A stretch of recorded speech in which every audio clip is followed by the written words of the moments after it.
에베소서 4장 26절에서 27절까지의 말씀을 우리 한 목소리로 읽도록 하겠습니다. 시작. 분을 내어도 죄를 짓지 말며 해가 지도록 품을 품지 말고 마귀에게 틈을 주지 말라. 아멘.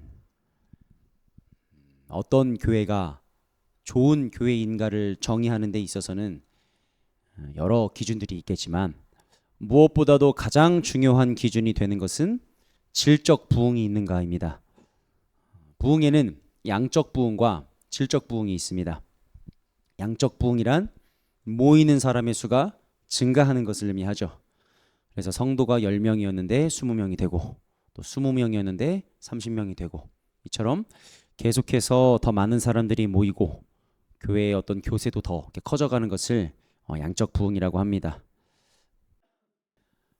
반면 질적 부흥이란 모인 사람들의 신앙이 성장을 하는 겁니다. 그래서 함께 모인 자들이 하나님을 더 가까이 하게 되고 하나님을 더 알게 되고 말씀과 기도가 삶의 뒷전이던 것이 삶의 우선순위가 되고 이처럼 조금 더 그 신앙이 성장을 이루어가는 것을 우리가 질적 부흥이라고 합니다. 양적 부흥도 좋은 교회의 기준이 될 수 있겠지만 사실 온전한 기준이 되지는 못합니다. 왜냐하면 교회의 성장은 하나님의 역사와 별개로 일어날 수 있기 때문이에요. 우리가 보통 이렇게 양적으로 부흥한 교회를 보게 되면은 그렇게 생각을 합니다. 하나님께서 역사를 하셔서 저렇게 부흥을 했나 보다. 그렇죠? 사람들이 막 많이 모이고 거기서 막 뜨겁게 예배를 드리고 하면은 그게 하나님께서 역사하셨기 때문에 저렇게 사람들이 모이고 하는 것이지 저게 뭐 사탄의 역사다라고 우리가 생각을 하진 않잖아요.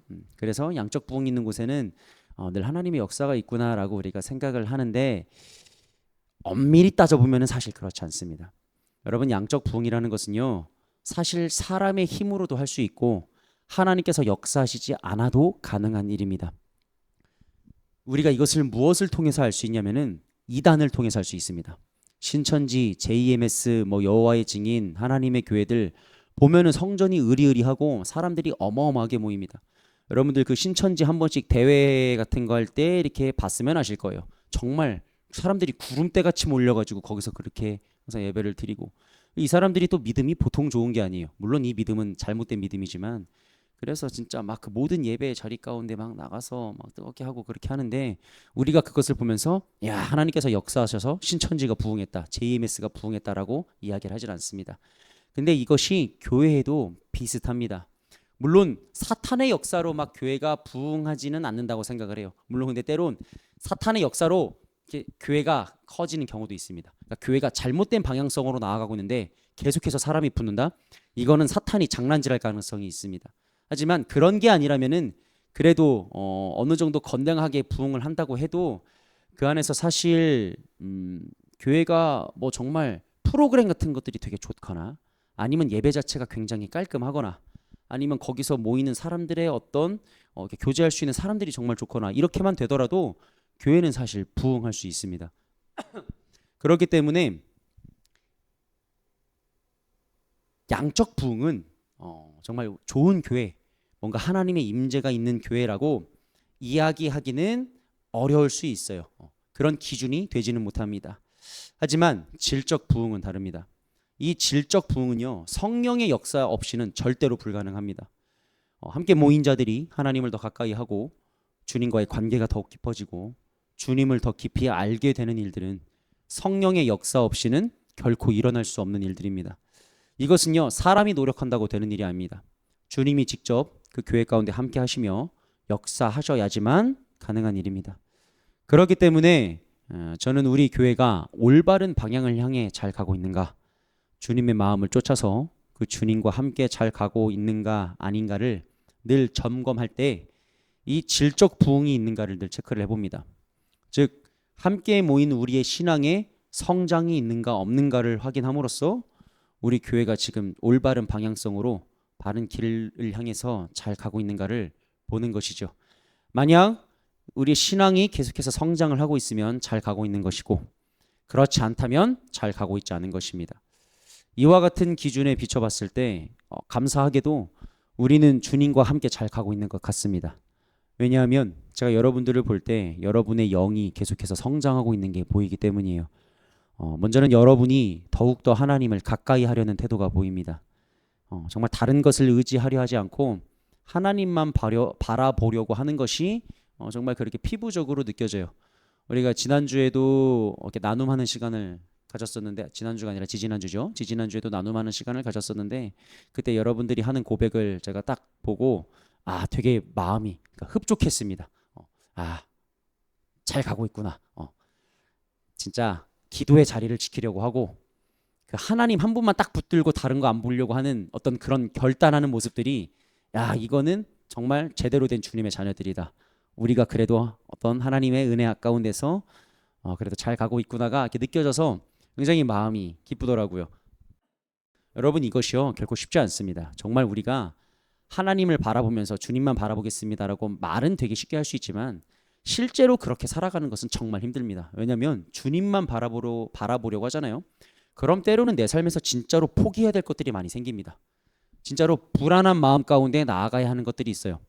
현실을 무시해야 되는 것들이 있습니다.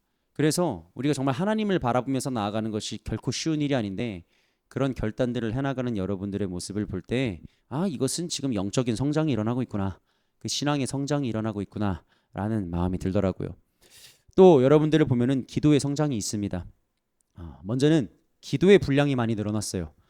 우리가 처음에 이제 모여서 기도하고 할 때는 보통 1시간 정도 이렇게 기도를 했었는데, 그때는 여러분들이 그 1시간 기도하는 것도 이렇게 막 버거워하는 모습들도 있었고 그랬었는데, 지금은 뭐 2시간씩 기도를 해도 그것이 짧다고 느껴질 정도로 우리가 기도를 하기 때문에 기도의 분량이 늘었다는 것은 이게 그만큼 영이 성장했다는 증거입니다. 영이 성장하지 않으면요 절대 기도가 늘어날 수가 없습니다. 그만큼 우리의 영이 하나님으로 더 채워지고 했기 때문에 기도도 더 길게 할 수 있고 오래 할 수 있고 지치지 않고 할 수 있는 것이지, 이게 신앙이 성장이 없으면 불가능한 일이에요. 또 기도의 내용이 굉장히 성숙해졌습니다. 우리가 가장 많이 하는 것이 이제 나라와 교회를 위한 기도인데, 이게 개인을 위한 기도가 아니라 국가와 교회를 위해 기도하는 것이 그렇게 결코 쉬운 일이 아닙니다. 또 그것을 거의 뭐 몇 시간씩 하는 일은 더 쉬운 일이 아니에요. 이게 주님이 주시는 마음이 없으면은 절대로 하지 못합니다. 그러니까 성령님께서 붙들어 주셔서 기도하게 하셔야만 그게 가능한 거지, 그냥 그런 것 없이 우리의 힘으로 하라고 하면은 그렇게 절대로 못합니다. 따라서 이와 같은 기도의 자리를 여러분들이 계속해서 감당해낼 수 있다는 것 자체가 여러분의 신앙이 성장을 했고 여러분의 영이 성장을 했다는 증거예요. 이와 같은 신앙의 성장이 있다는 것은요, 한편으로는 하나님께서 계속해서 지금 이곳에 은혜를 부어주고 계신다는 것을 의미합니다. 하나님께서는요 자신에게 모든 것을 내어드리고 하나님께 온전히 헌신하고 순종하는 자에게 반드시 은혜를 부어주십니다. 여러분, 많은 사람이 은혜를 받고 싶어 합니다. 그런데 은혜 받는 방법을 잘 몰라서 보통 어려움을 겪어요. 어떻게 주님이 주시는 이 폭포수와 같은 은혜를 경험할 수 있느냐 하면은, 은혜는 이 주님 앞에 모든 것을 내어드리는 만큼, 또 주님의 말씀에 순종하며 따라가는 만큼 누릴 수 있습니다. 그러니까 나의 생명을 정말 드리고, 나의 중심을 드리고, 나의 시간을 드리고, 나의 마음을 드려서 정말 모든 것을 주님께 드려서 주님을 따라가려고 하잖아요. 그러면 그 인생 가운데는 반드시 은혜가 임합니다. 그러니까 많은 사람들이 은혜를 경험하지 못하는 이유가, 그 신앙생활 가운데 큰 은혜를 경험하지 못하는 이유가 다 드리지 못해서 그렇습니다. 그러니까 내 인생 자체를 온전히 하나님께 내어드리지 못하니까 그 안에서 내가 쥐고 있는 것들이 있다 보니까 주님께서 한량없는 은혜를 베풀어 주시려고 하더라도 그 통로가 막혀 있는 겁니다. 그래서 내가 계속해서 더욱더 깊은 은혜 가운데로 나아가고 싶다, 정말 그 하나님의 은혜 안에서 살고 싶다라고 한다면은 주님께 모든 것을 믿고 맡기고 다 드리고 나아가면 됩니다. 그냥 말만 그러는 것이 아니라 진짜로 다른 어떤 것도 의지하지 않고 하나님만 의지하면서 가면은 주님께서 그 인생 가운데 반드시 은혜를 경험하게 하세요. 여러분이 지금 이렇게 신앙의 성장이라는 은혜를 경험하는 것은요, 지난 6개월 동안 주님 앞에 모든 것을 내어드리며 그 주님만 바라보는 훈련을 해왔기 때문입니다. 이제 그 결실을 맺기 시작하는 거예요. 주님께서는 지금 굉장히 큰 은혜를 예비해 두고 계십니다. 그것을 여러분에게 부어주려고 준비해 두고 계세요. 그 은혜가 부어지면요, 여러분의 신앙이 한 번 더 크게 도약하는 시기가 오게 될 거예요. 그래서 주님의 마음을 더 세심하게 느낄 수 있게 될 것이고, 주님과의 관계가 이전보다 더 친밀해질 것이고, 주님을 더욱 사랑하게 될 것입니다. 또한 하나님을 바라보는 믿음 자체도 지금보다는 훨씬 더 굳건하게 될 거예요. 이것이 바로 지금 하나님께서 여러분 앞에 예비해 두신 은혜입니다. 그리고 주님께서 지금 예비해 두신 은혜가 또 무엇이냐? 이 교회 공동체 가운데도 부어주시려는 은혜가 있습니다. 앞으로 우리가 드리는 모든 예배의 자리에 성령의 기름이 더 강력히 부어질 겁니다. 이 주님께 붙들려서 기도한다는 것이 무엇인지를 여러분들이 피부적으로 경험하게 될 거예요. 이미 우리 가운데 기도의 불이 붙었습니다. 그리고 그것에 더하여 이 공동체를 이렇게 기도로 서포트 하시려는 분들도 또 이렇게 생겼기 때문에 앞으로 우리가 드리는 이 모든 예배의 자리 가운데는 성령의 운행하심과 기름 부음이 더 강하게 임할 겁니다. 그런데 이와 같이 각 사람과 우리 교회 공동체를 위해서 주님이 예비하신 은혜가 있는데, 이것을 우리가 온전히 누리기 위해서는 지금 한 가지 해야 될 일이 있습니다. 그것은 바로 사탄이 틈타지 못하게 하는 것입니다. 사탄은요, 은혜가 임하려고 할 때 영적인 공격을 가장 심하게 해옵니다. 그래서 우리 교회가 그 초반에 이제 예배를 드릴 때도 개척 첫날부터 어떤 일이 있었죠? 제가 교통사고가 나는 일이 있었죠. 이것처럼 사탄은 은혜가 있는 곳을 귀신같이 합니다. 여러분, 사탄이요 대단한 능력을 지닌 존재예요. 하나님과 비교하면 아무것도 아니지만 사탄 자체로만 본다면 굉장한 권세와 능력을 지닌 존재입니다.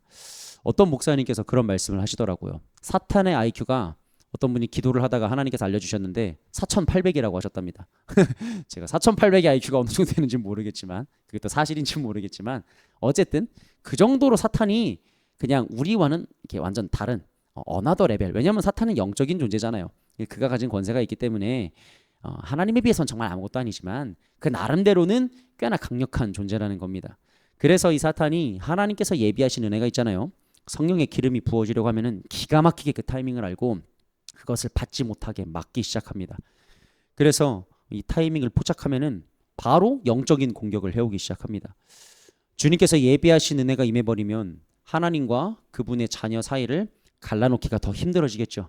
그렇기 때문에 각종 유혹과 마음의 분산과 다툼과 시기와 질투와 탐욕과 낙심 등으로 한 사람 한 사람을 붙들고 흔들기 시작하고 또 공동체를 흔들기 시작합니다.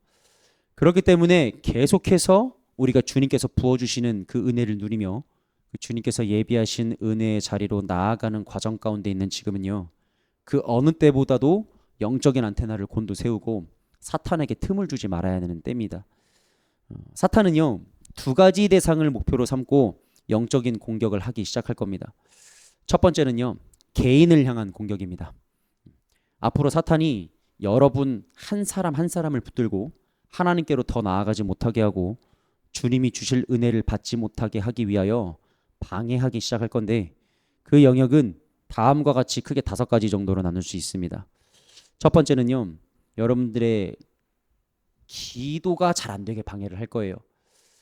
앞으로 여러분들이 기도를 하는데 그 기도가 잘 안 되고 막힐 수가 있습니다. 우리가 같이 모여서 할 때는 그나마 괜찮은데 혼자 할 때는 잘 안 될 수가 있어요.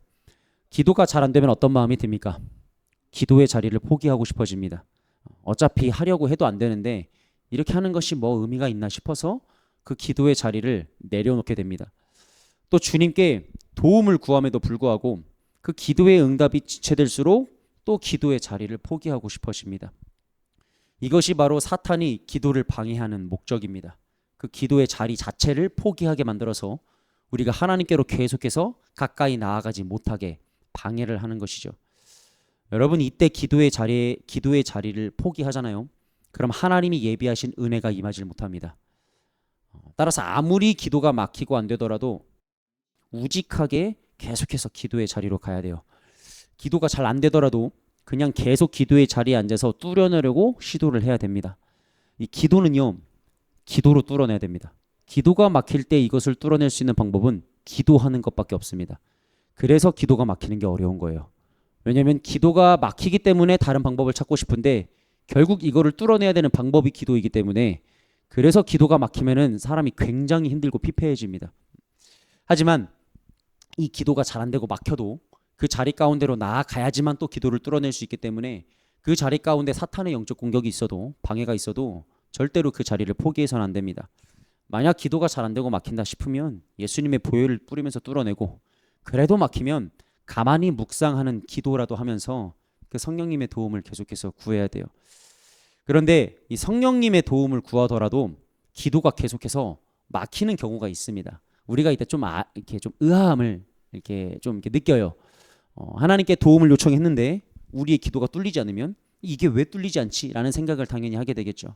근데 이게 이유가 있습니다. 사탄이요, 어떤 능력을 가졌냐면요, 우리의 기도가 하늘로 올라가지 못하게 막지는 못합니다. 이 능력은 사탄에게 없어요. 근데 사탄에게 어떤 능력이 있냐? 하나님으로부터 우리에게 오는 응답을 지연시킬 능력은 있습니다. 그것을 막습니다. 이것을 잘 보여주는 것이 다니엘서 10장인데, 우리 다니엘서 10장 12절에서 14절까지의 말씀을 읽어보면 다음과 같은 말씀이 있어요. 그가 내게 이르되 다니엘아 두려워하지 말라. 네가 깨달으려 하여 내 하나님 앞에 스스로 겸비하게 하기로 결심하던 첫날부터 내 말이 응답받았으므로 내가 내 말로 말미암아 왔느니라. 그런데 바사 왕국의 군주가 21일 동안 나를 막았으므로 내가 거기 바사 왕국의 왕들과 함께 머물러 있더니 가장 높은 군주 중 하나인 미가엘이 와서 나를 도와주므로 이제 내가 마지막 날에 내 백성이 당할 일을 내게 깨닫게 하러 왔노라. 이는 이 환상이 오랜 후의 일임이라 하더라. 아멘.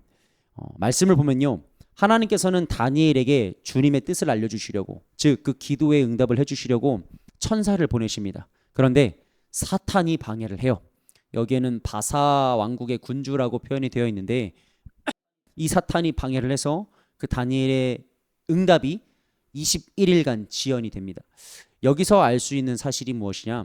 다니엘의 기도는 이미 첫날부터 응답이 됐습니다. 우리 12절 말씀을 보면은 이렇게 나와 있죠. 맨 끝에 보면은 내 말이 응답받았으므로, 첫날부터 내 말이 응답받았으므로 내가 내 말로 말미암아 왔느니라 라고 나와 있습니다. 그러니까 우리가 여기서 알 수 있는 사실이 무엇이냐면, 우리가 기도를 합니다. 근데 기도가 막혀요. 그래서 기도가 잘 안 돼요. 그러면 이 기도가 땅에 떨어지는 것이 아니라 우리의 기도는 그대로 하늘로 올라갑니다. 여러분, 우리가 드리는 기도는요, 어떤 기도도 땅에 떨어지지 않습니다. 반드시 이거는 하늘로 올라갑니다. 근데 문제가 뭐냐? 사탄의 방해 때문에 하나님으로부터 우리에게 오는 응답이 지연되기 때문에 우리가 거기에서 좀 답답함을 느낄 수 있는 겁니다. 그래서 기도를 보통 어떨 때 포기하게 되냐면은, 기도가 막혀서 포기하는 것도 있지만 응답이 쉽게 오지 않을 때 포기합니다. 우리가 어떤 목표를 놓고 계속 기도하는데 그것이 응답이 되지 않아요. 그러면 하나님께서 이 기도를 듣지 않으시나 보다, 내 기도는 들어주시지 않으시나 보다라고 생각을 하죠. 근데 사실이 그렇지 않습니다. 계속 기도를 하다 보면요, 하나님께서 그 기도에 반드시 응답하십니다. 근데 그것이 어떤 우리의 소원이나 우리의 기도를 충족시켜준다는 의미가 아니라 하나님께서 그 기도에 합당한 응답을 반드시 주신다는 거예요. 근데 그 응답이 때론 지연될 때가 있다는 겁니다. 근데 그 지연되는 이유가 두 가지예요. 하나님께서 이유가 있으셔서 지연을 시키실 때가 있습니다. 그러니까 더 뭔가 필요한 훈련의 자리가 필요하거나 어떤 이유가 있어서 지연시키시는 경우도 있지만, 사탄이 그 응답을 막아가지고 지연을 시키는 경우도 있다는 겁니다. 그래서 우리가 항상 기도할 때는 우리의 기도가 하나님께 닿지 않는 듯한 느낌이 들어도 계속해서 그 기도의 자리를 지켜야 되고, 또 우리가 하나님께 도움을 요청하면서 계속 그 기도를 나가려고 하는데 어떤 이렇게 변화가 없을 때에도 계속해서 기도의 자리를 버티면서 기도하다 보면은 어느 순간 그 기도의 자리가 뚫리는 것을 경험을 할 수가 있습니다. 그렇기 때문에 우리의 기도가 막히는, 앞으로 사탄의 영적 공격이 여러분들 가운데 있을 수 있습니다. 그럴 때 반드시 그 기도의 자리를 지키고 절대로 포기하시지 않길 바랍니다. 그래야 하나님께서 지금 여러분 가운데 그 예비하신 은혜들을 여러분들이 누릴 수가 있어요. 두 번째는요, 말씀에 집중하지 못하게 하는 겁니다. 설교 시간이든 개인적으로 말씀을 읽는 시간이든 집중이 잘 되지 않게 사탄이 방해를 합니다. 그 마음을 자꾸 흐트러 놓습니다. 집중력을 깨지게 합니다. 이 말씀에는 능력이 있습니다. 주님의 뜻을 알게 하는 능력이 있고, 상한 심령을 회복시키는 능력이 있으며, 우리를 주님께로 더 가까이 이끄는 능력이 있고, 죄를 이기게 하는 능력이 있습니다. 그렇기 때문에 사탄은 말씀을 듣는 것이나 읽는 것을 방해함으로써 우리가 하나님께로 나아가지 못하게 합니다. 그렇다면 이 말씀에 집중이 안 될 때는 우리가 어떻게 해야 될까? 먼저 설교 시간에는요, 여러분의 생각이 절대로 흩어지지 않게 잘 붙들고 있어야 됩니다. 하나라도 놓치지 않기 위해서 집중을 하시기를 바라요. 이것은 사실 우리의 의지로 할 수 있는 부분입니다. 사탄이 계속해서 우리의 집중을 못하게 하고 마음을 흐트러 놓더라도 우리가 그 생각들을 계속해서 물리쳐 놓으며 집중하려고 하면 집중할 수 있습니다. 말씀을 읽는 것도 마찬가지입니다. 말씀을 읽으려고 하는데 계속해서 딴 생각이 들거나 다른 것들이 생각나거나 다른 마음이 들거나 하더라도 계속해서 저항하면서 읽으려고 하면은 그 말씀 안으로 들어갈 수 있습니다. 이것은 우리의 의지의 영역이기 때문에 충분히 대적해서 이길 수 있는 부분이에요. 그리고 또 말씀이 읽히지 않는다면 그때도 기도해야 됩니다. 방해하는 어둠의 영이 떠나가게 해달라고 주님께 기도하면서 계속해서 기도로 돌파해 내야 되는 것이요. 그래서 우리가요 사실 기도꾼이 되어야 됩니다. 기도가 곧 일상이 되어야 돼요. 무엇이 막히든지 결국 기도로 뚫어내야 됩니다. 이 기도로 뚫어내는 습관을 들여야 되고 그 기도의 능력이 있음을 경험해야 됩니다. 이것을 경험하면은 어떤 순간이 오더라도 어떤 상황이 오더라도 기도를 통해서 우리가 뚫어내려고 해요. 그래서 여러분들이 멋있는 겁니다. 여러분들이 지금 어떤 상황들이 다 녹록치 않은 상황들이 있죠. 각자의 상황 가운데.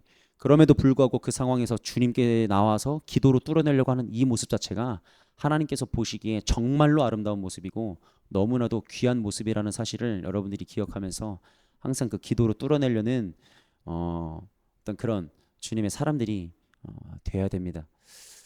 세 번째는요. 주님이 아닌 다른 것에 마음을 빼앗기게 합니다. 미디어나 여가 생활이나 만남의 자리 등 우리로 하여금 흥미를 유발하는 것들에게로 계속해서 우리의 마음과 관심이 빼앗기게 만듭니다. 사탄은 이와 같은 것들을 통해서 하나님께 집중하려는 우리의 마음이 분산되게 합니다. 따라서 뭔가 내가 하나님께 온전히 집중해야 될 이 마음이 자꾸 다른 것에 빼앗긴다는 느낌이 든다면 그것을 단호하게 쳐내야 됩니다. 특히 여러분들이 가장 경계해야 될 것이 무엇이냐면 미디어입니다. 제가 예전에도 고난주간 때 한번 이야기를 했었죠. 미디어 금식은 고난주간에만 하는 것이 아니라 평상시에도 늘 하는 것이다. 아예 보지 말란 말이 아니라 절제하면서 우리의 영을 관리할 수 있어야 된다라는 이야기를 했습니다. 사탄이 가장 역사를 많이 하는 곳이 미디어를 통해서입니다. 그 미디어 자체가 악하다기보다는 물론 악한 어떤 그런 대중매체물도 있습니다. 근데 그것보다는 우리의 하나님께로 향해야 될 우리의 마음이 자꾸만 다른 것으로 빼앗기게 만들어서 거기에 붙들리게 하는 것이죠. 여러분 미디어를 굉장히 오래 보잖아요. 우리의 영이 어떻게 됨을 느낍니까? 우리의 영이 맑음을 느낍니까? 절대 그렇지 않습니다. 내가 되게 성령이 충만하고 하나님의 은혜 가운데 있었습니다. 하루 종일 넷플릭스 보고 나서 말씀 앞에 앉잖아요. 말씀 눈에 안 들어옵니다. 진짜로 집중이 안 돼요. 기도하려고 하잖아요. 기도가 안 됩니다. 그게 영적인 영향을 받아서 그렇습니다. 그러니까 우리의 영이 항상 관리된 상태로 있어야 되는데 그것을 다른 곳들 가운데 계속해서 노출을 시켜버리면은 우리의 영이 계속해서 흐려질 수밖에 없는 거예요. 그렇기 때문에 우리가 이 미디어를 완전히 끊을 수는 없겠죠. 저도 완전히 끊지는 않습니다. 하지만 최대한 절제할 필요는 있습니다. 제가 최근에도 요즘에 이렇게 좀 재밌는 드라마들이 많이 개봉한 것 같더라고요. 뭐 참교육도 개봉이 아니라 그 시작을 한 것 같더라고요. 참교육도 있고 특히 또 김부장이라는 드라마도 뭐 해가지고 막 소지섭이 막 날아다니는 것 같던데 제가 보진 못했어요. 근데 제가 그 참교육은 그냥 그런데 김부장이라는 드라마는 좀 이렇게 궁금해서 보고 싶더라고요. 그러니까 사람들이 엄청 재밌다고 난리고 뭐 시청률도 뭐 20%가 넘었다고 그러니까 이제 세상 돌아가는 걸 알아야 될 거 아니에요, 저도. 그래서 이거를 좀 이렇게 들여다 봐야겠다라는 싶은 마음이 있었는데 제가 그거를 보려고 하니까 하나님이 그런 마음을 주시더라고요. 보지 마라. 지금 보지 마라.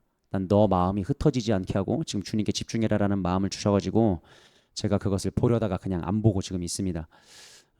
이게 미디어라는 것 자체가 참 우리의 마음을 뺏어가기가 너무나도 쉽고 우리의 시간을 뺏어가기가 쉽기 때문에 여러분들이 이것에 여러분들의 영을 너무 그렇게 쉽게 노출시키지 않아야 될 필요가 있어요. 그래서 항상 미디어를 잘 절제하는 삶을 사시기를 바랍니다. 그리고 이 미디어의 내용이 대화의 주제가 되지 않게 하시길 바랍니다. 여러분 이것이 별로 유익할 것이 없습니다. 제가 아는 어떤 한 교회가 어느 정도로 하냐면은 이렇게 예를 들어 교회 버스를 대절해서 수련회 같은 데를 성도들끼리 같이 가잖아요. 그럼 그 가는 버스 안에서 다른 얘기를 하지 못하게 합니다. 신앙에 관련된 얘기, 성경에 관련된 얘기만 하게 하고 거기서 뭐 드라마에 대한 내용, 뭐 영화에 대한 내용, 뭐 세상 사는 이야기 이런 거를 하지 못하게 합니다. 이게 왜 그러냐면 영 관리를 하기 위해서요.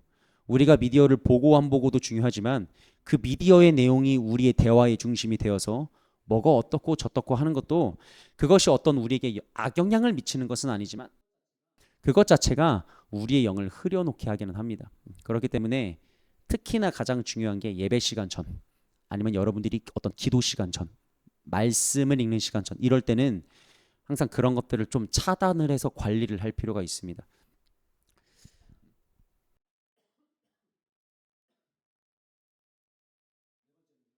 네 번째는요, 분주함입니다. 사탄은 마음을 분주하게 만들어서 주님께 나아가는 것을 방해하기 시작할 거예요. 제가 요즘에 그 유튜브나 이제 어떤 그런 데다 쇼츠를 올리기 위해서 영상을 편집하다 보니까 저도 시간을 굉장히 많이 빼앗겼었는데, 최근 하나님이 깨닫게 하신 것이 하나 있어요.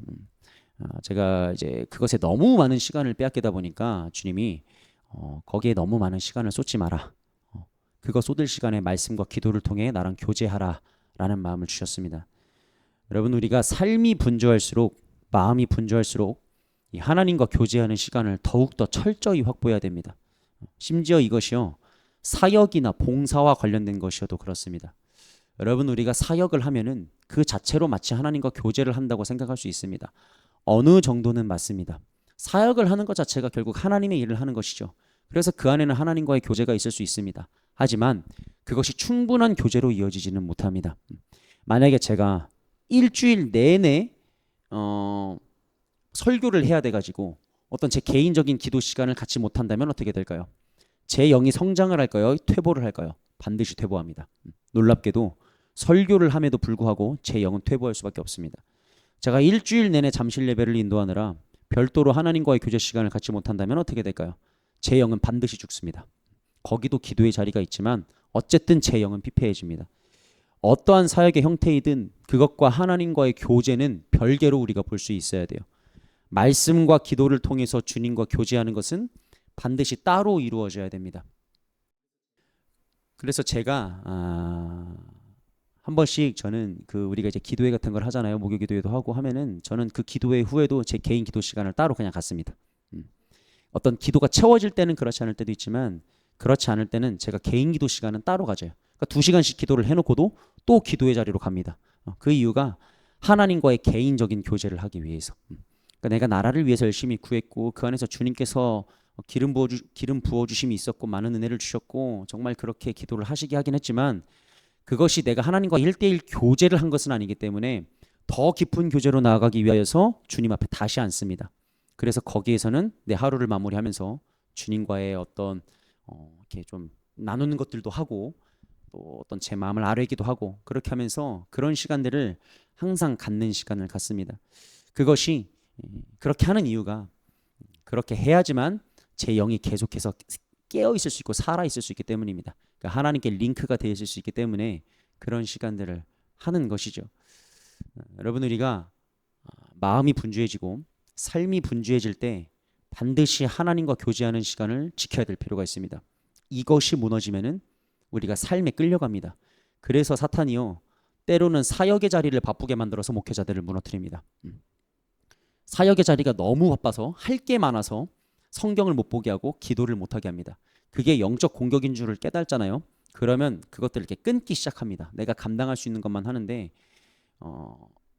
이것이 영적 공격인 줄을 모르면 하나님께서 다 주신 건 줄 알고 이것저것 다 받아먹다가 결국에는 그 영이 피폐해지고 망가지는 경우들을 보게 돼요. 사역자들 같은 경우도. 여러분, 일반 이렇게 평신도의 성도들의 삶도 똑같습니다. 계속해서 이 삶이 바빠지고 분주해지고 설사 그것이 우리가 잘 나가는 것이라 할지라도 그것이 사탄의 역사일 수 있습니다. 거꾸로 사탄이 잘 되게 해가지고 우리를 하나님께 끊어놓는 것일 수도 있어요. 그렇기 때문에 우리가 영분별을 잘해야 됩니다. 지금 이게 하나님께서 주시는 것인지 아니면 사탄이 주는 것이어서 내 삶을 분주하게 만들어서 나를 하나님께로부터 끊어놓으려고 하는 것인지, 그것을 우리가 잘 체크해 볼 수 있어야 돼요. 그래서 전자라면은 우리가 그 하나님의 마음을 잘 붙들고 가야겠지만, 후자라면은 그 바쁘고 분주한 삶 가운데서 그 하나님과의 교제 시간을 지키기 위해서 정말 분투해야 됩니다. 때로는 손해를 보더라도, 때로는 손실을 보더라도, 때로는 조금 피해가 생기더라도 그런 것들을 내려놓으면서까지 해야 될 필요가 있는 거죠. 그래야지만 우리가 우리의 마음을 지킬 수 있습니다. 5번째는요, 사탄이 방심하게 만드는 겁니다. 주님과의 관계가 가까워지면요, 우리에게 어떤 마음이 드냐면 자신감이 생깁니다. 그러니까 어떠한 상황에서도 내가 다 이겨낼 수 있을 것 같은 자신감이 생겨요. 그래서 세상 속에 뛰어 들어가더라도 그곳에서 마음을 지킬 수 있을 것 같은 느낌이 듭니다. 그래서 자신감을 갖고 뛰어 들어갑니다. 그런데 내 생각과는 달리 넘어지게 돼요. 처음에는 괜찮습니다. 처음에는 버텨져요. 예를 들어 우리가 지금 은혜가 굉장히 충만합니다. 그럼 어떤 마음이 드냐? 나 지금 상태가 좀 괜찮으니까, 내 영적 상태가 괜찮으니까 김 부장 좀 몇 편 봐도 되겠다라는 생각이 듭니다. 근데 그걸 딱 보기 시작하는 순간 거기에 마음을 빼앗겨서 계속 가게 돼요. 처음에는 괜찮습니다. 1화 정도 봤을 때는 괜찮네, 버틸 수 있겠네. 근데 2화 3화를 하면서 영이 흐려지기 시작합니다. 그러면서 하나님과의 신호가 끊기게 되는 거예요. 그럼 또다시 고생을 해서 복구를 해야 됩니다. 그렇기 때문에 우리가 어떤 내 영적인 상태가 지금은 괜찮기 때문에 내 좀 자신감이 있어요. 내가 죄를 이길 수 있겠다. 어떤 상황 속에서도 내가 내 마음을 지킬 수 있겠다라고 생각할 때가 가장 위험한 때입니다. 그래서 우리가 그럴 때일수록 내 스스로를 믿으면 안 됩니다. 내 스스로를 믿지 말고 그런 상황일수록 오히려 더 마음을 지키면서 주님을 바라보려고 해야 되는 거죠. 이처럼 사탄은 주님께서 부어주시는 은혜가 있을 때, 또 더 큰 은혜가 지금처럼 예비되어 있을 때 영적인 공격을 해옴으로써 우리가 주님께 집중하지 못하게 만듭니다. 따라서 하나님을 향해 세워놓은 영적 레이더에 사탄의 공격이 감지되면 절대로 틈을 주어서는 안 됩니다. 제가 예전에 그런 영상을 하나 본 적이 있어요. 문어가 나오는 영상이었는데 배에 정말 조그마한 구멍이 이렇게 하나 있었습니다. 문어는 이따만 했습니다. 근데 그 문어가 이 조그마한 구멍 사이로 다리를 집어넣기 시작하고 다 하면서 그 구멍을 이렇게 통과를 해버리더라고요. 그러니까 얘가 이제 연체동물이니까 가능했던 것 같아요. 근데 그것이 사탄이랑 되게 비슷합니다. 사탄도 요만한 틈만 있어도 기가 막히게 그것을 파고들어서 우리를 무너뜨립니다. 따라서 우리가 사탄에게 애초에 틈 자체를 주면 안 됩니다. 여러분, 우리가 사탄을 결코 얕보지 말고 존중해야 됩니다. 사탄을 존중하라는 것은요, 사탄을 숭배하라는 것이 아니라 그가 가진 권세와 능력을 인정하고 이 싸움이 결코 쉽지 않다는 것을 똑바로 인지하고 있어야 된다는 거예요. 사탄은 결코 만만한 상대가 아닙니다. 그래서 아예 틈을 주지 말아야 대적이 가능합니다. 물론 틈을 주어도 대적은 가능합니다. 그런데 반드시 고생을 합니다. 내가 지금까지 받았던 은혜, 그것이 무너지면은 그것을 다시 회복하기 위하여서 또 많은 시간이 필요하고 많은 노력이 필요하기 때문에 굉장히 고생을 하게 돼요. 그렇기 때문에 처음부터 틈을 주지 말아야 됩니다.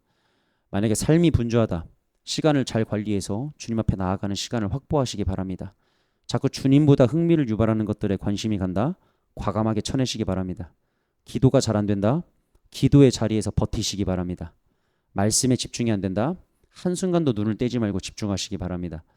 틈을 주지 않아야 이 사탄에게 방해를 받지 않을 수 있고, 그래야 하나님께서 여러분을 향해 예비해 두고 계신 그 은혜가 계속해서 부어져서 여러분의 믿음과 분량과 수준이 크게 성장하는 영적인 도약을 이룰 수가 있습니다. 다음은 공동체를 향한 공격도 있을 겁니다. 지금 주님께서는 이 교회를 향한 은혜도 계속해서 부어주고 계시기 때문에 사탄은 이 교회 공동체도 반드시 흔들려고 할 겁니다. 사탄이 공동체를 흔들 때 주로 사용하는 전략이 있는데 그것이 무엇이냐면 내부적 분란이에요. 모든 공동체는 외부로부터 공격을 받을 때 결속력이 더 단단해집니다. 초대교회 때도 수많은 핍박과 박해 속에서 그리스도인들이 신앙을 잃어버리는 것이 아니라 그 안에서 똘똘 뭉쳐서 하나가 돼서 믿음을 지키며 그 박해를 이겨냈습니다. 그렇기 때문에 사탄은요, 항상 공동체를 공격할 때 외부의 박해가 아닌 내부적 분란을 통해 무너뜨리려고 합니다. 내부적 분란은 보통 사람과 사람 사이의 관계를 파괴하고 분란을 일으키는 방식으로 이루어지는데 크게는 다음에 세 가지 방식을 통해서 이루어집니다. 첫 번째는요, 감정적 반응입니다. 제가 지난주 설교 때도 이 감정적 반응에 대해서 이야기를 했었는데, 우리가 좌파 진영을 지지하는 사람들이나 지금 교회가 벌이고 있는 이 싸움을 힐난하는 그리스도인들을 대할 때 어떻게 대해야 된다고 이야기했습니까? 우리가 감정적 반응을 앞서면 안 된다고 이야기를 했습니다. 우리는 악을 악으로 갚는 것이 아니라 선으로 악을 이겨야 되기 때문에 상대방이 악하게 다가오더라도 감정적인 반응이 앞서지 않게 해야 하고, 무엇보다도 혐오나 증오를 절대 해서는 안 된다는 이야기를 했죠. 만일 우리도 똑같이 악을 악으로 갚고 혐오하고 증오하면 분열의 영으로 역사하는 사탄에게 당하는 것임을 이야기했었습니다. 여러분 내부적 분란에 있어서도 동일한 원리가 적용됩니다. 사탄은요 항상 감정을 건드리는 방식으로 관계를 파괴합니다. 예를 들어서 마음이 상하지 않아도 될 일임에도 불구하고 괜시리 마음이 상합니다. 기분이 나쁘지 않아도 될 일임에도 불구하고 기분이 나쁘고, 별로 분노할 만하지 않은 일임에도 불구하고 분노가 나오고, 별로 불만을 토로할 일이 아님에도 불구하고 불평을 하게 됩니다. 여러분 이런 마음이 들면 우리가 어떤 반응을 보이게 되나요? 짜증, 원망, 불평, 분만, 투정 등 각종 악한 감정들이 튀어나오게 됩니다. 따라서 내가 만일 상처받지 않을 만한 일에 자꾸 상처를 받고, 마음이 상하지 않을 만한 일에 자꾸 마음이 상한다, 분노하지 않을 만한 일에 분노하고, 내가 불평하지 않을 만한 일에 자꾸 불평을 한다라고 한다면요, 그것은 지금 사탄이 공격을 하는 겁니다. 악한 영이 틈을 타서 역사를 하려는 거예요. 계속해서 그 감정을 건드리며 분노하게 하고, 짜증을 내게 하고, 투정을 부리게 하고, 불만을 표하게 하는 것입니다.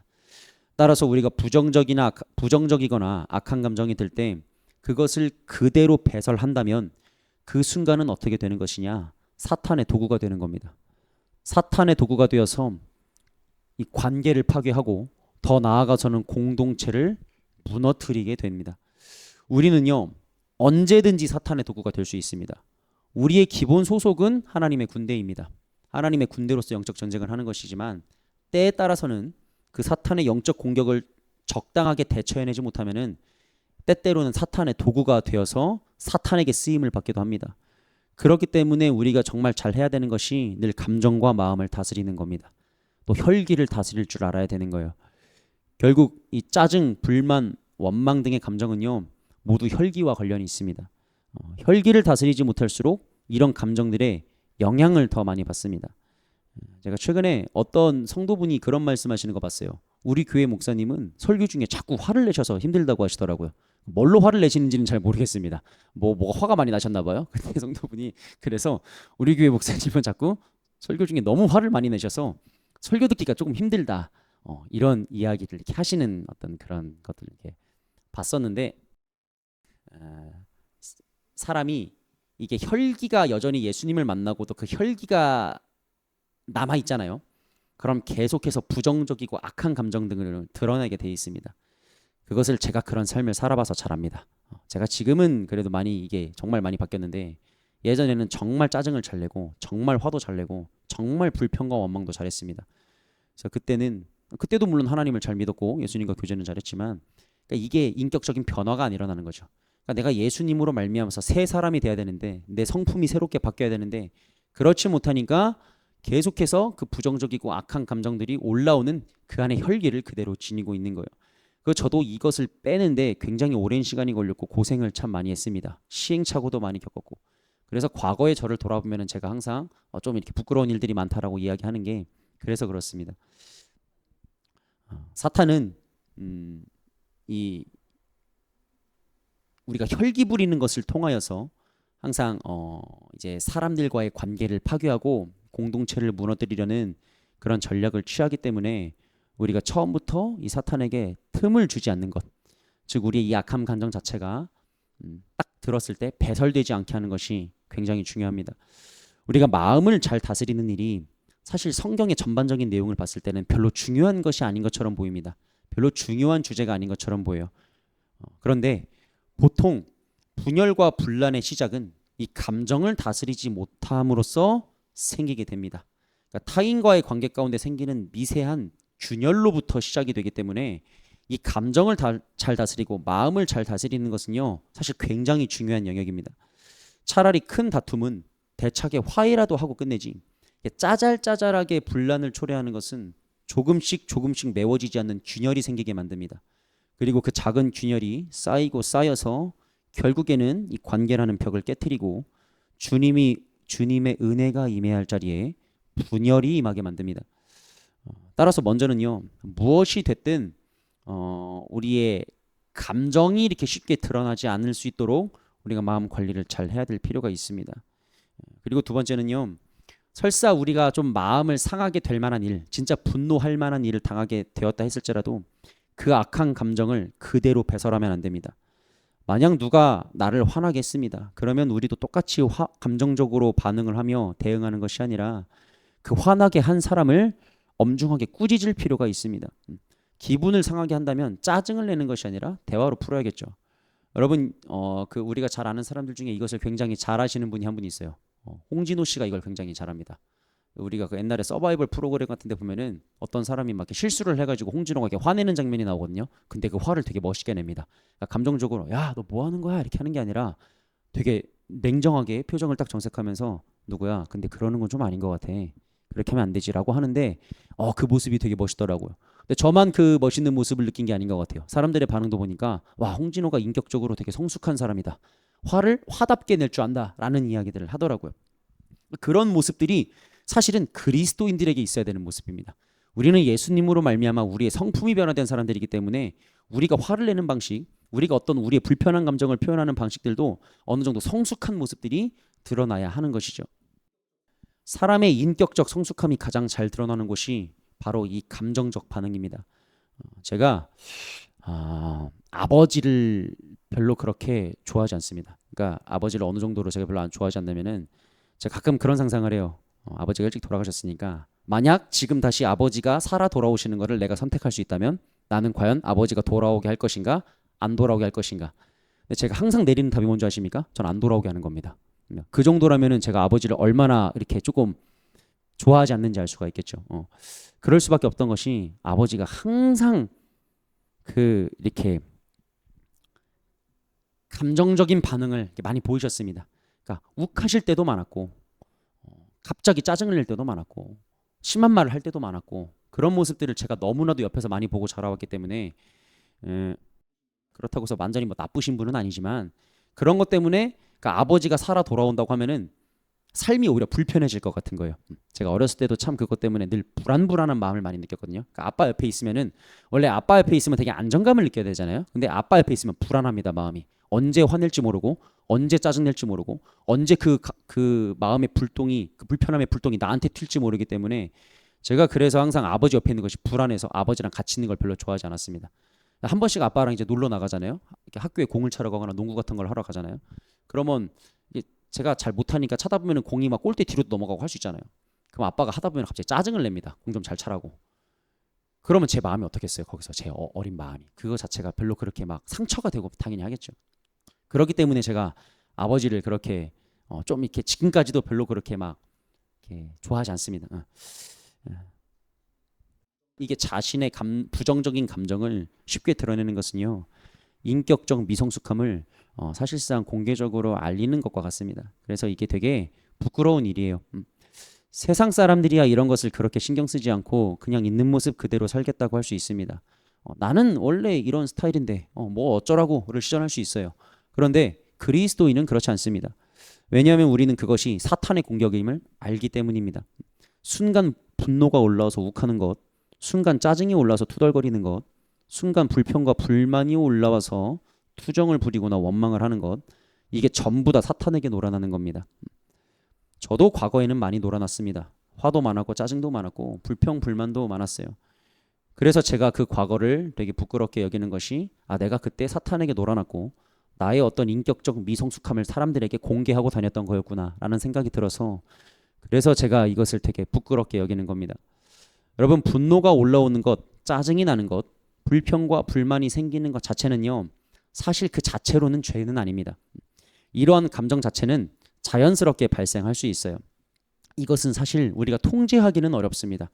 갑자기 와서 어떤 사람이 우리를 팍 때립니다. 그럼 순간적으로 짜증이 확 올라오겠죠. 당연히. 그 안에서 마음이 평온한 사람은 없을 거예요. 당연히 짜증이 훌 올라오는데 이 갑자기 짜증이 올라오는 이 분노의 감정을 가지고 우리가 너 지금 죄 지었어? 라고 이야기하지 않습니다. 이건 당연한 반응이니까요. 그렇죠? 그런데 이 짜증난 감정을 그대로 배설하는 것은 죄가 됩니다. 이것을 잘 보여주고 있는 것이 오늘 말씀이에요. 오늘 말씀의 26절 말씀을 보면은 이런 말을 바울이 하고 있죠. 분을 내어도 죄를 짓지 말며 해가 지도록 분을 품지 말고라고 이야기하고 있습니다. 이 말씀을 보게 되면 흥미로운 것이 바울이 무엇을 구분하고 있냐면 분을 내는 것과 죄를 짓는 것을 구분하고 있습니다. 그러니까 바울은 분을 내는 것 자체가 곧 죄라고 이야기하진 않습니다. 왜냐하면 이 감정이라는 것은 그 발생 시점부터 우리가 통제할 수 있는 게 아니기 때문이에요. 하지만 바울은 분명하게 얘기합니다. 분을 내어도 죄를 짓지 말라. 이것이 무엇을 의미합니까? 우리에게 악하고 부정적인 감정이 올라올지라도 이것을 우리가 통제하는 것이 가능하고 그것을 통제해야만 한다고 이야기를 하는 겁니다. 이것이 그대로 배설되는 것은 곧 죄라고 이야기를 하고 있는 거예요. 이처럼 악한 감정과 죄는 구분이 됩니다.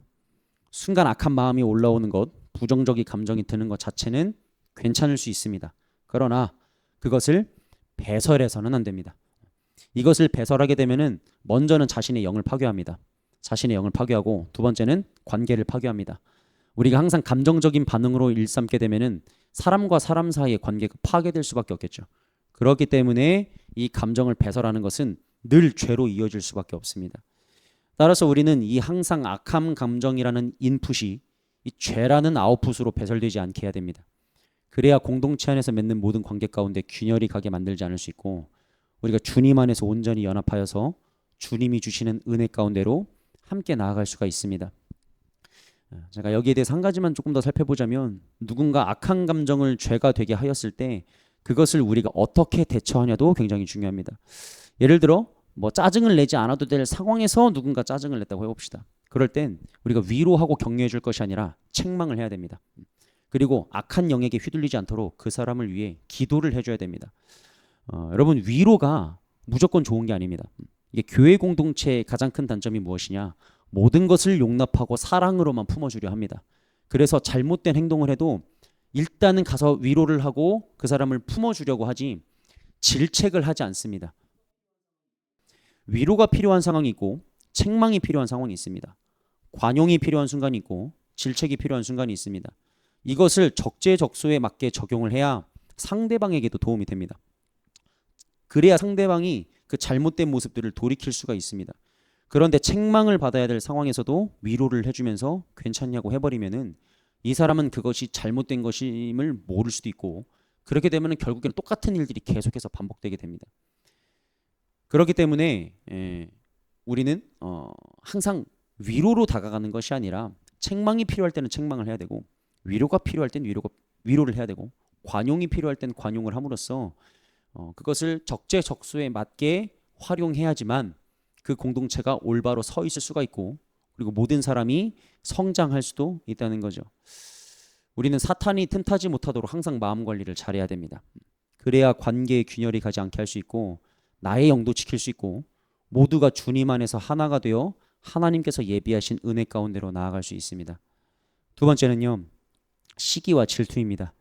공동체 안에서 내부적 분란이 일어날 때마다 그 원인을 보게 되면은 대체로는 시기와 질투 때문인 것을 발견할 때가 많습니다. 우리가 공동체를 이루고 지내다 보면은 어쩔 수 없이 누구는 조금 더 중요한 일, 누구는 덜 중요한 일을 맡기도 합니다. 그리고 누구는 조금 더 많은 일, 누구는 조금 더 적은 일을 맡기도 합니다. 이것이 잘 분배가 되면 물론 좋겠지만 때로는 상황과 형편에 따라 그렇지 못할 때도 조금 있습니다. 그럴 때 보통은 나보다 더 중요한 일, 더 많은 일을 맡은 사람을 향해 우리가 어떻게 되죠? 시기하고 질투하게 되어 있습니다. 리더가 그 사람을 편애한다고 여길 수도 있고 그 사람이 더 주목을 받는 것 자체가 싫을 수도 있습니다. 왜냐하면 내가 더 주목을 받고 싶고 내가 더 일선에 서고 싶기 때문이죠. 여러분 이스라엘 백성들이 광야 생활을 할 때도 이와 같은 시기와 질투 때문에 분열이 일어난 적이 있었습니다. 민수기 12장에 보면은 아론과 미리암이 모세를 대적했던 사건이 기록되어 있어요. 이 당시 아론은 대제사장이었고 미리암은 선지자였습니다. 그러니까 이들은 나름대로 어떤 리더급의 역할을 맡은 사람들로서 하나님께 쓰임을 받는 자들이었습니다. 그래서 이들은 우리도 모세와 같이 하나님으로부터 직접 말씀을 받고 이것을 백성들에게 전하는 역할을 하고 있는데 왜 모세만 특별한 지도자로 세워져야 되느냐? 왜 너만 하나님께 특별한 사람이 되어야 되느냐면서 그를 비방하고 불만을 제기했었습니다. 그 결과 이들은 주님께 굉장히 큰 심판을 받게 됩니다. 그 당시 미리암이 나병에 걸려서 7일 동안 진 밖에 격리를 당합니다. 한 가지 우리가 살펴본 것은 아론은 아무런 징계도 받지 않는데 그랬던 이유 자체가 이 미리암이 주동자였을 가능성이 높기 때문이에요. 민수기 12장 1절 말씀을 보면은 비방했다라는 단어가 나오는데 이 단어를 히브리어 문법으로 살펴보게 되면은 여성형 단수로 쓰였습니다. 그렇기 때문에 이 비방했다에 걸리는 주어가 여성이라는 의미가 되겠죠. 그래서 미리암이 주동자가 되었을 것이다 라는 해석을 합니다. 그리고 민수기에 보게 되면은 이름이 언급되는 순서도 아론과 미리암이 아니라 미리암과 아론입니다. 보통은 아론이 먼저 나와야 됩니다. 왜냐하면 남자이기 때문이고 또 대제사장이라는 더 큰 직분을 맡고 있기 때문이에요. 근데 굳이 미리암의 이름이 앞으로 나왔다는 것은 이 미리암이 주동자가 되었다는 것을 또 뜻한다고 볼 수가 있겠죠. 그리고 아론은 하나님께서 진노하셨을 때 잘못했다고 회개를 했었습니다. 근데 미리암의 회개에는 나오지가 않습니다. 또 아론은 대제사장이었기 때문에 만일 그가 나병에 걸리면 성막의 업무가 마비되겠죠. 그렇기 때문에 하나님께서 미리암만 징계를 하셨다라고 보통 이해를 합니다. 이 아론과 미리암은요, 모세를 비방하며 대적했는데 그 이유는 이 모세를 시기하고 질투했기 때문입니다. 결국은 사탄이 옆에서 충동질을 한 겁니다. 결국 이들은 영적 전쟁에서 졌기 때문에 그들의 그 악한 마음을 다스리지 못하고 그것을 그대로 배설함으로써 모세를 대적하게 된 것이죠. 여러분, 사탄이 아론과 미리암을 왜 충동질했겠습니까? 왜 그들의 마음을 충동질해서 왜 모세로 하여금 시기와 질투를 느끼게 하고 왜 모세를 비방하면서 그들이 더 높은 자리에 오르려고 만들었겠습니까? 이스라엘 공동체를 파괴시키기 위함입니다. 하나님께서 지금 이 이스라엘 공동체를 데리고 계속해서 가나안 땅으로 잘 나아가고 계시니까 사탄이 그것을 분열시켜서 그 가나안이라는 은혜가 임하지 못하도록 이들을 무너뜨리려고 이 아론과 미리암을 자신의 도구로 사용한 것이죠. 비록 이 사건은요, 하나님께서 세우신 지도자의 권위에 도전하는 것을 하나님께서 합당하게 여기지 않으신다라는 것을 교육하기 위한 목적을 가지고 있긴 하지만 그것 외에도 시기와 질투가 공동체의 분열과 분란을 초래한다는 것도 보여주고 있습니다. 시기와 질투는요, 공동체를 파괴하고 분열시키는 가장 암적인 존재입니다. 그렇기 때문에 사탄은 늘 이것을 통해서 공동체를 무너뜨리려 합니다. 이 시기와 질투의 본질은요, 자기 중심성이에요. 내가 더 돋보이고 싶고 내가 더 사랑받고 싶고 내가 더 주목받고 싶은 마음이 있기 때문에 이런 마음이 드는 것입니다. 공동체에 대한 사랑이 있고 열정이 있기 때문에 시기하고 질투하는 마음도 생기는 것이라고 이야기할 수 있을지도 모릅니다. 어느 정도는 사실일 수 있어요. 우리가 어떤 공동체에 대해서 마음을 더 품고 있을수록 그 공동체에서 더 많은 것들을 하고 싶고 무언가를 하고 맡고 싶은 마음들이 당연히 있겠죠. 그런데 이것은 궤변에 불과합니다. 왜냐하면 진짜 공동체를 사랑하는 사람은요, 시기하고 질투하지 않습니다. 왜냐하면 중요한 일이든 중요하지 않은 일이든 보이는 일이든 보이지 않는 일이든 어떤 일을 맡든지 공동체가 잘 되는 것이 중요하지 내가 잘 되는 것이 중요하지 않기 때문입니다. 그래서 우리가 진짜 공동체를 사랑하고 이 공동체에 대한 내가 열정이 있다. 그러면 내가 뭐를 덜 맡았다고 해서 내가 덜 중요한 역할을 맡았다고 해서 이것을 시기와 질투하지 않습니다.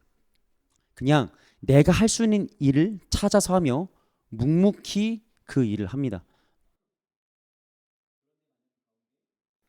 그런데 만약 그 가운데 시기와 이 질투하는 마음이 든다면요, 그것은 공동체가 잘 되는 것도 중요할 수 있지만 무엇보다도 결국은 자기가 돋보이고 싶고 자기가 주목받고 싶고 자기가 더 사랑받고 싶은 겁니다.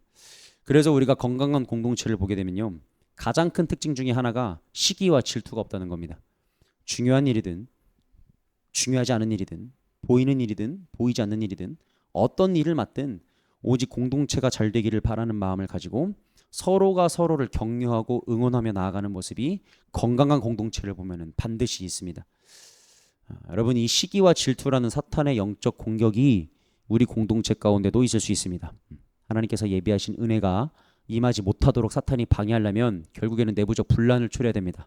그러니까 하나가 되지 못하게 됩니다. 계속해서 그 안에서 관계를 끊어놓는 것들이 있어야 되기 때문에 사탄이 여러분들의 마음 가운데 지금은 그렇지 않을 수도 있겠지만 이 시기와 질투라는 마음을 계속해서 심어줄 수 있기 때문에 우리가 이것을 잘 경계하면서 이 공격에 당하지 않도록 조심해야 될 필요가 있는 거죠. 세 번째는요, 질서를 무너뜨리는 겁니다. 사탄은 공동체를 무너뜨릴 때 서로가 머리가 되게 만듭니다. 그래서 지나치게 자기 주장이 세지게 만들어요. 이것이 옳다, 저것이 옳다라며 서로가 리더가 되려 하고 선생이 되려 합니다. 그리고 자신의 뜻이 제대로 반영되지 않으면은 마음이 상해서 토라지기도 하고 때론 그것 때문에 공동체를 떠나기도 하고 하는 일들이 생깁니다. 여러분, 공동체는 엄연히 위계와 질서가 존재합니다. 요즘에는 그 수평적 구조로 이루어진 어떤 팀 프로젝트 같은 것들을 많이 하기도 하지만 그 안에서도 엄연히 질서는 존재합니다. 공동체의 질서가 필요한 이유는요. 그래야 혼란이 초래되지 않기 때문이에요. 교회에도 마찬가지로 질서가 있습니다. 직분에 따른 질서도 있고 역할에 따른 질서도 있습니다. 이 질서는요. 상호 존중을 바탕으로 합니다. 우리가 보통 질서 하면은 뭐 아랫사람이 윗사람에게 뭐 복종하는 것을 생각하는데 질서의 본질은 상호 존중입니다. 우리는 아직 리더로 세워진 자들이 없죠.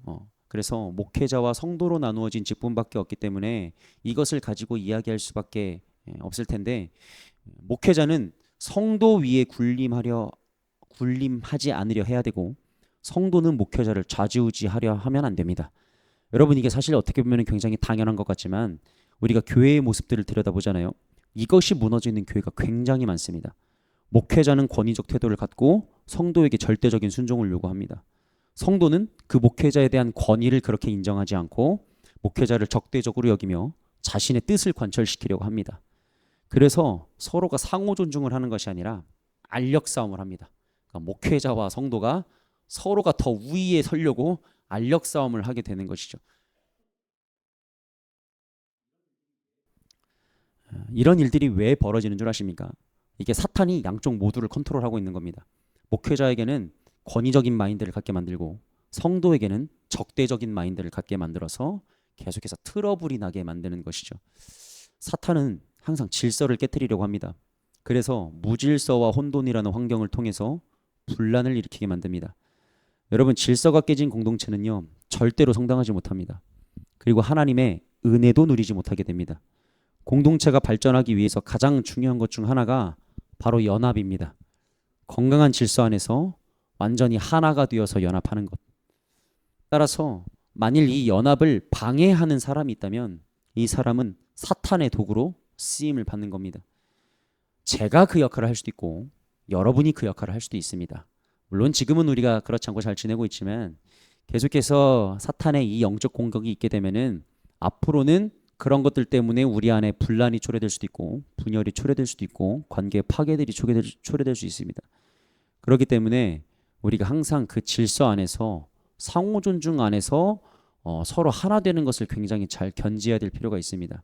만약에 사탄이 나에게 어떤 주는 마음들을 통해서 우리가 하나 되고 연합하는 것들을 깨뜨리려고 한다면은 그것이 영적 공격인 줄을 바로 알아챌 수 있어야 됩니다. 그리고 그런 행위들을 전부 다 멈추고 하지 않을 수 있어야 돼요. 이 상호 존중만 잘 되어도 공동체는 절대로 무너지지 않습니다. 서로가 서로를 사랑하고 서로가 서로를 신뢰하면서 나아가기만 해도 절대로 공동체는 무너지지 않습니다. 여러분 지금은요 하나님께서 주시려는 은혜가 예비되어 있는 때입니다. 그렇기 때문에 우리는 더욱 영의 날을 곤두세워야 될 필요가 있어요. 사탄은 각 사람이 하나님께 더 가까이 나아가지 못하도록 방해를 하고 또 공동체 가운데도 하나 되지 못하도록 흔들 것입니다. 이를 위해서 우리가 가장 지혜로운 방법을 취할 수 있는 것은요 사탄에게 틈을 주지 않는 것입니다. 오늘 말씀에서 바울이 사탄에게 틈을 주지 말라고 하는 것은 그가 활동할 기회나 발판 자체를 처음부터 제공하지 말라는 것을 의미합니다. 여기서 틈으로 번역된 헬라어가 어떤 의미냐면은 장소, 자리, 기회, 발판이라는 의미를 가진 단어예요. 따라서 마귀에게 틈을 주지 말라는 것은 그가 활동할 수 있는 어떤 기회나 발판 자체를 제공하지 말라는 겁니다. 즉 처음부터 분란이나 분열이나 다툼이나 관계 파괴 등의 여지가 생길 기회 자체를 주지 말라는 겁니다. 이것을 어떻게 합니까? 우리가 아까 제가 말했듯이 감정과 마음을 잘 다스림으로써 시기와 질투하지 않음으로써 그리고 상호 존중이라는 질서 내에서 하나가 됨으로써 우리가 이것들을 이루어 나갈 필요가 있는 것이죠. 여러분 사탄이 여러분 개인을 흔들 것이고 이 공동체를 흔들려는 영적 공격들이 반드시 있을 것입니다. 여러분 개인을 위한 공격들은 제가 앞에서 말했듯이 기도하는 것을 막을 것이고 말씀에 집중하지 못하게 만들 것이고 또 여러분의 마음을 흩어지게 만들 것이고 두 가지가 뭐였죠? 어쨌든 그런 것들이 있을 것이기 때문에 여러분들이 그것들을 잘 마음을 관리해서 이 싸움을 잘 해 나가야지만 하나님께서 지금 여러분들을 위해서 예비해 놓으신 그 은혜를 잃어버리지 않을 수 있습니다. 여러분 이것이요 지금 우리 앞에 예비된 은혜가 굉장히 큰 은혜고 굉장히 중요한 은혜입니다. 여러분 이게 우리가 굉장히 어떤 믿음의 성장이 크게 일어나는 한번 이렇게 영적인 도약이 일어나는 일들이 인생에서 그렇게 쉽게 찾아오지 않습니다. 거기까지 가는 과정이 결코 쉽지 않습니다. 그래서 지금 우리 앞에 놓인 이 은혜를 지금 이 자리에서 절대로 놓치면 안 됩니다. 여러분 이것을 지금 놓쳐버리면 다시 언제 올지 모릅니다. 그렇기 때문에 여러분들이 항상 마음 관리를 진짜 잘해서 그 사탄의 영적 공격을 잘 대적할 수 있게 되기를 바랍니다. 그리고 하나님께서 우리 공동체 가운데 지금 주시려는 은혜도 굉장히 큰 은혜가 준비되어 있기 때문에 이것도 잘 준비를 해야지 우리가 앞으로 우리의 어떤 사역적인 부분이라든지 예배를 세워나가는 부분에 있어서라든지 모든 부분에 있어서 우리가 정말 하나님의 손에 붙들리고 하나님께 쓰임받는 도구가 될 수 있기 때문에 이것 또한 우리가 마음 관리를 잘해서 서로가 분란을 일으키지 않고 분열이 되지 않고 서로가 정말 똘똘 뭉쳐서 하나 되는 일들을 잘 해나가야 됩니다. 그래서 우리가 정말 마음 관리를 잘해서 주님께서 각 사람에게 부어주실 은혜 또 이 공동체 가운데 부어주실 지금 그 은혜를 우리가 잘 누리는 자들이 되었으면 좋겠습니다. 우리가 이 시간 함께 기도하기 원하는데 먼저 기도할 것은 우리 자신을 위해서 기도했으면 좋겠습니다. 하나님, 우리 각자가 이 사탄의 영적 공격을 잘 대적하여서 하나님께서 예비하신 그 은혜를 온전히 누리게 되기를 원합니다. 우리가 계속해서 주님만 바라보고 오직 주님만 붙들 수 있는 힘을 공급하여 주셔서 우리가 이 싸움 가운데 승리할 수 있도록 주님 인도하여 주시옵소서라고 기도하기 원합니다. 또 우리가 서로를 위한 기도를 좀 했으면 좋겠습니다. 하나님 어느 누구도 그 사탄의 도구가 되어서 이 교회에 부어주시려는 은혜를 방해하는 자가 되지 않게 하여 주시옵소서. 우리가 서로가 서로를 더 사랑하고 포용하며 주님께서 보시기에 심히 아름다운 공동체를 만들어 나가게 하여 주시옵소서라고 우리가 함께 기도했으면 좋겠습니다. 그리고 대한민국을 위해서도 기도합시다. 마찬가지로 이 대한민국 가운데도 지금 분열의 영이 많이 역사하고 있습니다. 이 대한민국을 위해서 싸우는 모든 애국 시민들 가운데서도 서로 다른 생각들로 인하여서 굉장히 혼란과 비난을 많이 하는 지금 일들이 일어나고 있습니다. 그래서 이것이 사실 지금 사탄이 분열의 영으로 역사하는 겁니다.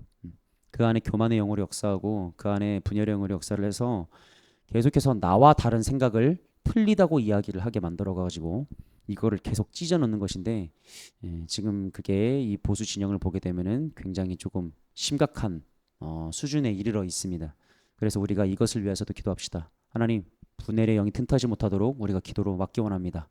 주님 정말 우리가 하나 되어서 이 나라를 사랑해서 일어난 자들이 정말 이 대한민국을 지켜내는 사명을 온전히 감당할 수 있도록 주님 도와주시옵소서. 우리가 함께 기도합시다. 그리고 마지막으로 한국교회를 위해서 기도합시다. 주님 이 한국교회 가운데 있는 무지의 영이 깨지고 지혜의 영이 임하게 하여 주시옵소서.